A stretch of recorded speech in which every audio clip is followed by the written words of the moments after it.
I'm going to talk about a compost bin and a vermicomposting bin, and which one I think is the best option. So enjoy the video!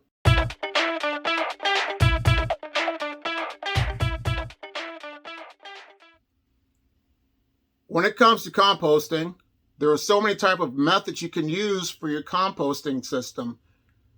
Some people use compost bins. Some people use composting tumblers. Others have dug trenches in their garden beds and buried their food scraps, and that has allowed their food scraps to break down as well. And how a compost bin works is you add your nitrogens, which is greens, like your food scraps, and then your browns, you can add newspaper, cardboard, your leaves, and you add that into your composting bin, and it will break down over time. You add a little moisture, and then you'll let nature take its course. But if you want to speed the process up, what I do, I have a composting bin. It's about 3 foot by 3 foot, and I turn it about once a week, and that allows it to break down a lot sooner. And every time I turn it, I can see the heat in the bin. So that tells me that the process is working and it's allowing the microbes and everything in to break down.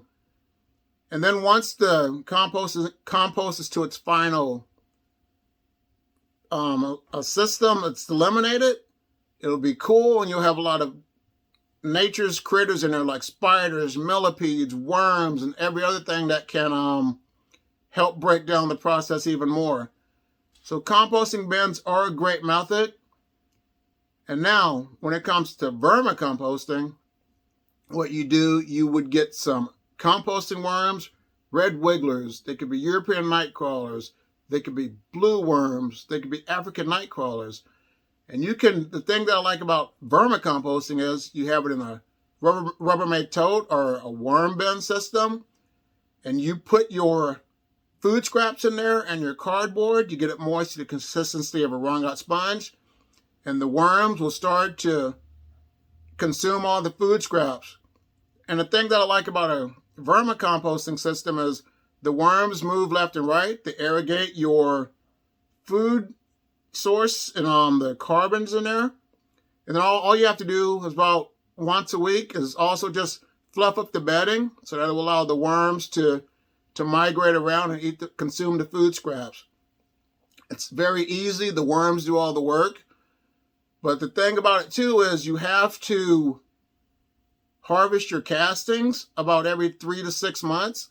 And that means you have to take out the castings and put in new bedding. And that will allow the worms to multiply once again, because you do not want your worms to keep consuming their food, their worm poop over time, because you'll lose your population.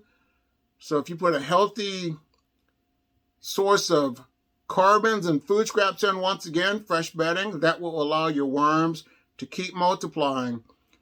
Some people are scared of worms. But I'm telling you, the thing that I like about it is you can do it all year round. Some people keep their worm bins underneath your kitchen sink. Some people have them in their bedroom. But I have mine in the basement, and they're comfortable all year round. So what I would say, which the best method is, I like them both. Because I like to be able to go outside of my composting bin, turn it, and see the results. And also, I like to go into my worm bins and see what the worms are able to do with the food scraps as well. So it's up to you. You decide what would be the best option. I just want to make this video, but check this video out. It's about Dewey doing a sample on worm castings, and he found out an awesome result of worm castings, how they benefit from the castings and the food scraps and everything that's in the bin. And check out these other videos on composting. Well, I hope you found this video helpful. If you like this content, the videos I'm putting out, subscribe to my channel, like it, share it, and you have a great day. Bye.